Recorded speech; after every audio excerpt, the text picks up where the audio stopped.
que sucede, que entre la fe y la felonía, la herencia y la herejía, la jaula y la jauría, entre morir o matar, prefiero amar, prefiero amar, prefiero amar, prefiero amar, prefiero amar, prefiero amar, prefiero amar.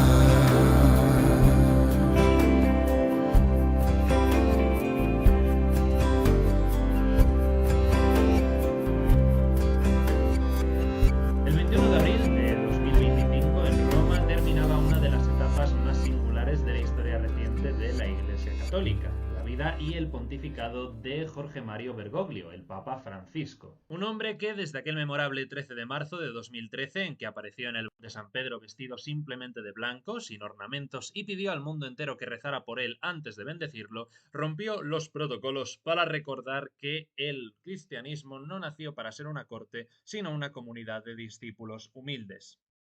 Francisco, creo que estaremos de acuerdo, no ha sido un pontífice cualquiera. Su vida, su obra y su forma de ejercer el ministerio petrino reflejan una manera de comprender la fe y la misión de la Iglesia centrada en el Evangelio vivido, no el Evangelio interpretado como una doctrina fría, tampoco el Evangelio interpretado como un texto religioso en un contexto del pasado, sino el Evangelio encarnado en gestos de misericordia, cercanía y sencillez.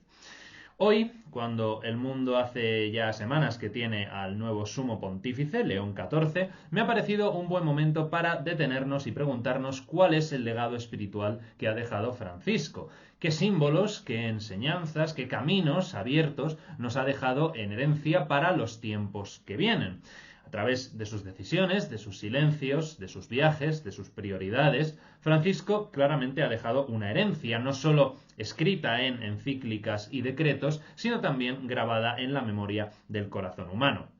Hoy no nos vamos a fijar en los aspectos administrativos de su pontificado, tampoco en sus sombras y errores, que las tuvo como todo ser humano, sino en su dimensión más profunda, en esa trama de símbolos, de palabras, de acciones que unidas componen un testamento espiritual de extraordinaria riqueza que puede servirnos a todos, seamos creyentes o no. La elección del nombre Francisco marcó desde el inicio una diferencia abismal respecto a sus predecesores. Nunca en la historia había habido un papa que adoptara el nombre del pobrelo de Asís.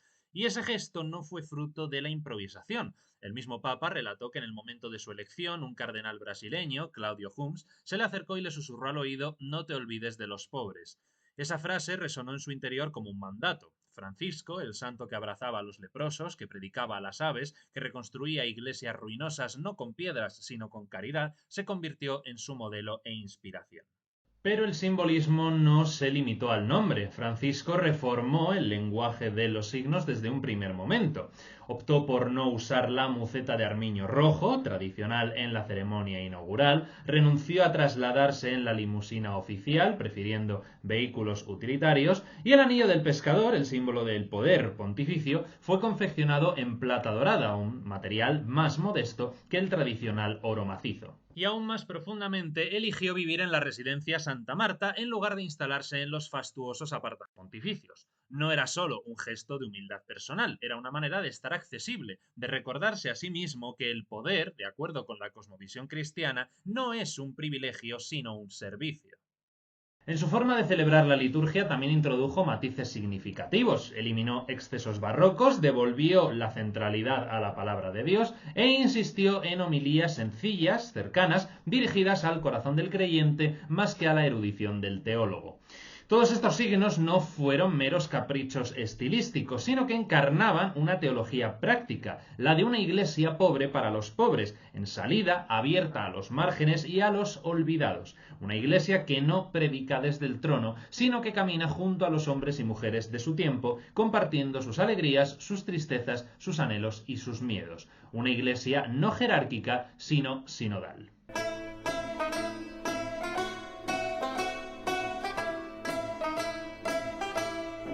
Desde el principio, Francisco comprendió que la crisis de sentido que atraviesa el mundo contemporáneo no puede enfrentarse con repliegues identitarios ni con lógicas de confrontación. Si el cristianismo quiere ser fiel a su esencia, debe tender la mano, debe dialogar, debe abrir espacios de encuentro allí donde otros ven amenazas. El diálogo interreligioso fue para Francisco mucho más que un gesto diplomático, fue una necesidad espiritual. De esta manera no dudó en multiplicar los encuentros con líderes judíos, musulmanes, budistas e hindúes. En 2019, en un gesto que quedará como uno de los hitos de su pontificado, firmó en Abu Dhabi el documento sobre la fraternidad humana junto al gran imán de Al-Azhar, en el que ambos líderes proclamaban que todas las religiones auténticas deben ser fuentes de paz, justicia y dignidad para la humanidad. Francisco visitó lugares que pocos pontífices habían pisado: una sinagoga, una mezquita, un campo de refugiados, las ruinas de Mosul, devastadas por el Daesh. En Irak, tierra de Abraham, donde las heridas de la guerra y la intolerancia todavía sangran, habló de reconciliación y de perdón.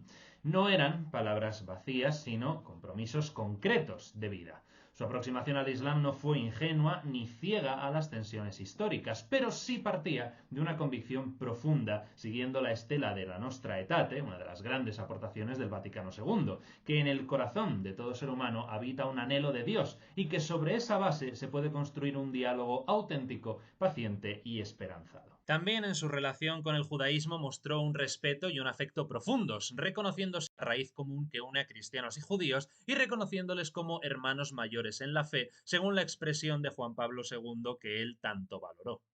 Con las religiones orientales, especialmente el budismo, Francisco mantuvo un diálogo sereno y sincero, viendo los valores éticos y espirituales que pueden enriquecer mutuamente el encuentro de ambas tradiciones espirituales. Por tanto, en un mundo constantemente tentado por el sectarismo, el fanatismo o el nihilismo, el mensaje de Francisco fue claro: la religión no puede ser nunca justificación para el odio, sino siempre un fermento de la paz.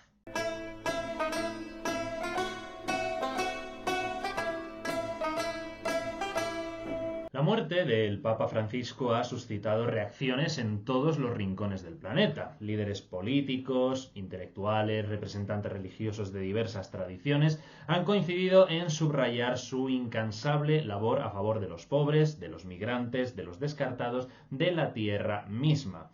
Francisco supo colocar en el centro de la conciencia cristiana cuestiones que a veces habían quedado relegadas a un segundo plano. La justicia social, por ejemplo, entendida no como ideología, sino como expresión concreta del amor al prójimo. El cuidado de la casa común, en su encíclica Laudato Si, como una exigencia espiritual, ética y ecológica. O la fraternidad universal, en Fratelli Tutti, como respuesta a la fragmentación de un mundo herido por muros físicos y simbólicos. Su mensaje encontró sin ninguna duda resistencias. En el seno de la propia Iglesia no faltaron voces críticas preocupadas por su estilo directo, por su impulso reformador, por su cuestionamiento de estructuras que parecían inamovibles. Pero incluso sus críticos reconocían que Francisco había logrado una cosa esencial, que era volver a poner en el centro de la vida cristiana la figura de Jesús de Nazaret, pobre, servidor y misericordioso. El legado de Francisco no será probablemente un conjunto de definiciones dogmáticas o de decisiones institucionales duraderas. Será más bien, o al menos en eso confío, una siembra de actitudes, de intuiciones espirituales, de gestos proféticos que seguirán inspirando a las futuras generaciones.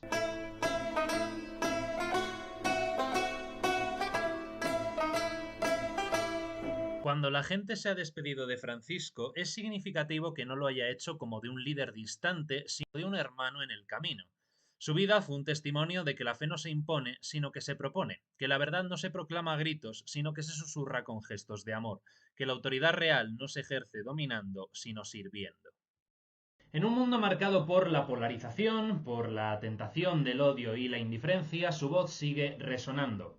Recen por mí, pedía siempre.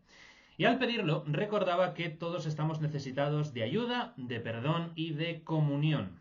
Espero que su memoria inspire a construir una iglesia más pobre, más fraterna, más libre de ataduras mundanas, y que su espíritu nos anime a tender puentes allí donde hoy todavía se alzan muros de incomprensión. Francisco, el Papa venido del fin del mundo, ha dejado abierta una puerta. Ahora nos corresponde a nosotros y sobre todo a la Iglesia cruzarla. Ahora, por lo que respecta al nuevo sumo pontífice, León XIV, su nombre laico es Robert Prevost y, como sabéis, fue elegido el pasado 8 de mayo como el nuevo sumo pontífice de la Iglesia Católica, el año en el que se celebran, por cierto, 1700 años del Concilio de Nicea. Esta elección, ocurrida en la cuarta votación del cónclave, marca un hito histórico, al ser el primer papa estadounidense y el primero con doble nacionalidad, estadounidense y peruana, así como el primer miembro de la Orden de San Agustín en ocupar la cátedra de San Pedro. Nacido en Chicago en 1955 y con una extensa trayectoria pastoral en Perú, especialmente en la diócesis de Chiclayo, la elección de León XIV ha sido ampliamente celebrada tanto en Estados Unidos como en Perú, destacando su cercanía con la cultura latinoamericana y su compromiso con las tradiciones locales. De hecho, en su primera aparición pública desde el balcón de la Basílica de San Pedro, el nuevo Papa se dirigió en español a su antigua diócesis de Chiclayo, mostrando su cercanía con la comunidad latinoamericana, además de expresar su gratitud por el legado de su predecesor, el Papa Francisco, y dirigir un mensaje de paz y unidad a todos los pueblos. León XIV ha adoptado como lema papal la frase en latín In illo uno unum, que significa único todos somos uno. Esta divisa, inspirada en un sermón de San Agustín sobre el Salmo 127, refleja su visión de una iglesia unida en la diversidad, donde la comunión en Cristo es el vínculo que une a todos los creyentes sin caer en la uniformidad.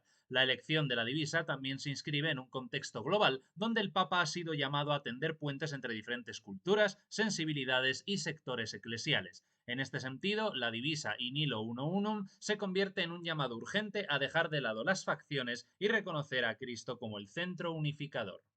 La enseñanza de San Agustín, retomada por León XIV, no es solo un lema teológico, sino un programa pastoral y un desafío espiritual. San Agustín recordaba que el verdadero bien no consiste en acumular riquezas, sino en ser uno en Cristo. Así que, en un mundo donde las divisiones parecen multiplicarse, León XIV lanza un mensaje profundamente agustiniano. La unidad en Cristo no anula la diversidad, sino que la redime y le da sentido. La verdadera bendición no consiste en posesiones terrenales, sino en pertenecer al cuerpo místico de Cristo, y en un momento de crisis global, la Iglesia debe ser un signo visible de unidad, compasión y comunión. Así pues, con una combinación de experiencia pastoral, compromiso social y una visión de unidad en la diversidad, el pontificado de León IV se perfila como una etapa significativa en la historia de la Iglesia Católica, con un enfoque en el diálogo, la paz y la inclusión. Y esto está relacionado con la elección del nombre. ¿Por qué León XIV? El pasado 10 de mayo, el propio pontífice explicaba que había adoptado ese nombre por León XIII, cuyo pontificado se desarrolló entre los años 1878 y 1903, y que en su famosa encíclica Rerum Novarum abordó las cuestiones y sus preocupaciones sobre las condiciones de vida de los obreros y la cuestión social en el contexto de la primera revolución industrial. Por eso, el nuevo Papa ha adoptado este nombre, porque hace de la doctrina social de la Iglesia su baluarte en una época en la que se está viviendo una nueva revolución industrial con los avances de la inteligencia artificial que plantea nuevos retos para la defensa de la dignidad humana, la justicia y el trabajo. Hasta aquí el vídeo de esta semana. Muchas gracias por haberme acompañado una vez más. Cuidaos mucho, nos vemos en el próximo vídeo y como siempre, Ultreya.